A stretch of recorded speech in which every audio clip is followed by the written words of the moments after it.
السلام علیکم۔ آج ہم عربی و فارسی زبان و ادب کی حکایت نمبر 2 کریں گے۔ فرسٹ حکایت جو تھی وہ پریویس لیکچر میں کی تھی، اس لیکچر میں ہم سیکنڈ حکایت کریں گے۔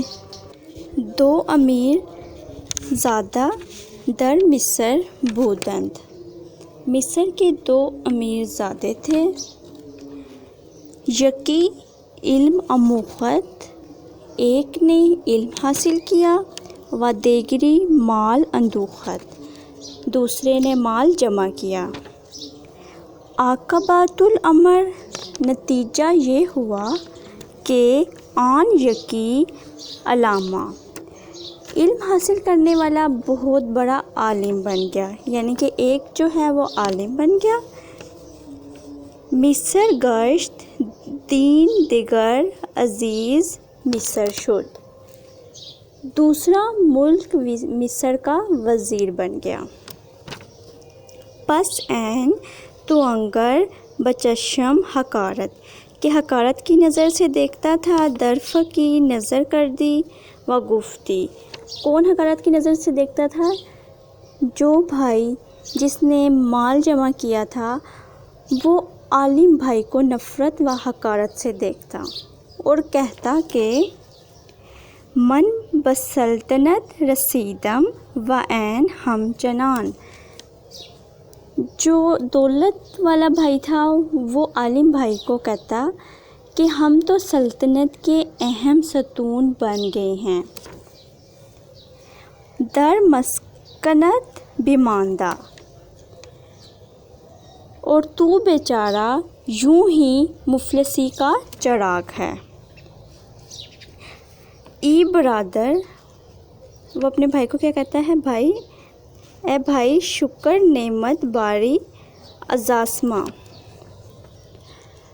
مجھ پر اللہ کی نعمت کا احسان زیادہ ہے۔ یہ عالم والا بھائی دولت والے بھائی کو کہتا ہے، ای برادر، شکر نعمت باری عظاسمہ، مجھ پر اللہ کی نعمت کا احسان زیادہ ہے۔ ہمچنان افزون ترست برمن کے میراث پیغمبران، وہ کیوں کہتا ہے کہ اللہ کی نعمت کا احسان زیادہ ہے؟ کیونکہ اس نے مجھے پیغمبروں کی میراث سے نوازا ہے۔ میراث سے پیغمبران، کہ اس نے مجھے کس میراث سے نوازا ہے؟ پیغمبروں کی میراث سے نوازا ہے۔ جبکہ تمہیں یعنی علم و تر میراث فرعون و حامان رسید، یعنی ملک مصر،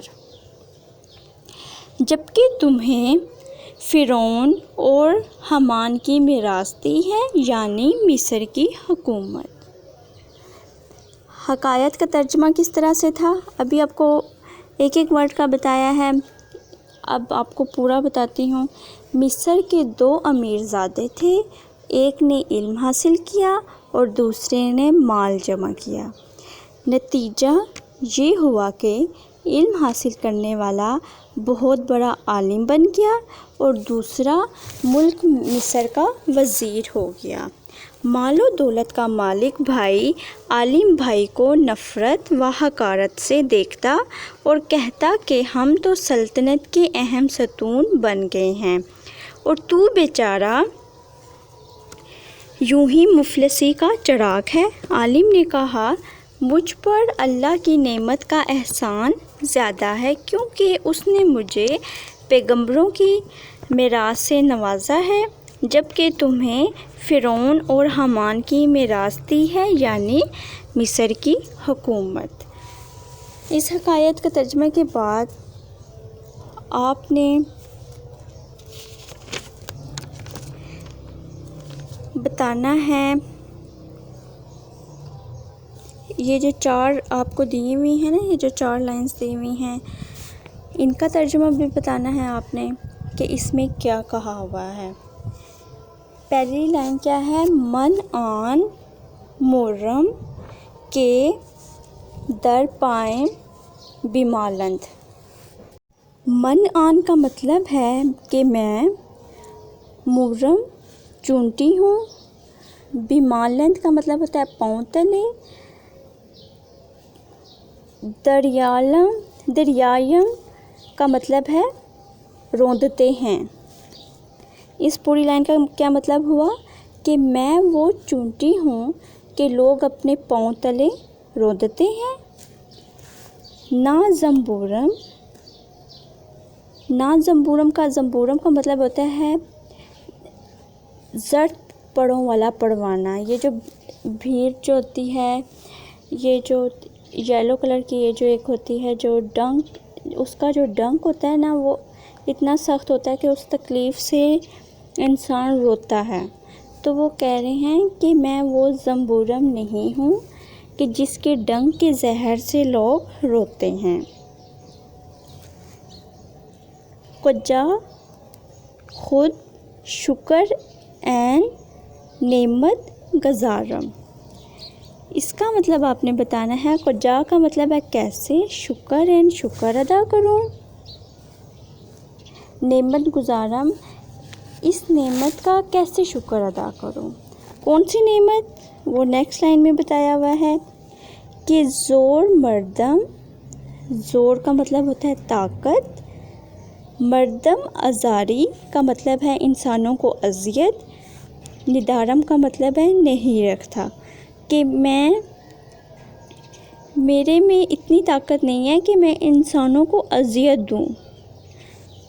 تو یہ ایک نعمت ہے کہ میں انسانوں کو اذیت نہیں دیتا۔ تو وہ اس کا شکر ادا کر رہے ہیں کہ اللہ نے مجھے نعمت دی ہے کہ میں انسانوں کو اذیت دینے کی طاقت نہیں رکھتا۔ ان 4 لائنز کا میننگ آپ کو سمجھ آ گیا ہوگا۔ اس کے بعد آپ نے بتانا ہے نتیجہ حکایت۔ علم ایک ایسا بیش بہا خزانہ الہی ہے جو خرچ کرنے سے کبھی ختم نہیں ہوتا بلکہ مزید بڑھتا ہے۔ علم جو ہے خرچ کرنے سے کبھی بھی کم نہیں ہوتا، نہ ہی ختم ہوتا ہے بلکہ مزید اضافہ ہوتا ہے۔ جس کو اللہ تعالیٰ کی بابرکت ذات نے علم کی دولت سے مالا مال کیا ہو، اس سے دنیا کی کسی اور نعمت کی ضرورت نہیں ہوتی۔ اس حکایت میں مصر کے 2 امیر زادوں کا بتایا ہوا تھا، جس میں سے ایک نے علم حاصل کیا تھا اور دوسرے نے مال جمع کیا تھا۔ مال جمع کرنے والا علم حاصل کرنے والے کو حقارت کی نظر سے دیکھتا تھا، لیکن نتیجہ حکایت میں یہی کہا ہوا ہے، علم ایک ایسا بیش بہا خزانہ الہی ہے جو خرچ کرنے سے کبھی بھی ختم نہیں ہوتا۔ علم والا جو بندہ ہے، جو علم والا تھا، وہ دوسرے بھائی کو کہتا ہے مجھ پر اللہ کی نعمت کا احسان زیادہ ہے، کیونکہ اس نے مجھے پیغمبروں کی میراث سے نوازا ہے، جبکہ تمہیں، جس نے مال جمع کیا ہے اسے کیا کہتا ہے، جبکہ تمہیں فرعون اور حامان کی میراث دی ہے، یعنی مصر کی حکومت۔ اس سے ہمیں یہی پتہ چلتا ہے کہ انسان کو علم حاصل کرتے رہنا چاہیے، کیونکہ علم کبھی بھی ختم نہیں ہوتا بلکہ مزید بڑھتا ہے۔ جس کو اللہ تعالیٰ کی بابرکت ذات نے علم کی دولت سے مالا مال کیا ہو، اس سے دنیا کی کسی اور نعمت کی ضرورت نہیں ہوتی۔ اگر اس ٹائپ کی اور ویڈیوز چاہیے ہوں تو چینل کو سبسکرائب کر دیجیے گا۔ یہ آج ہم نے حکایت نمبر 2 کی ہے۔ حکایت نمبر 1 پریویس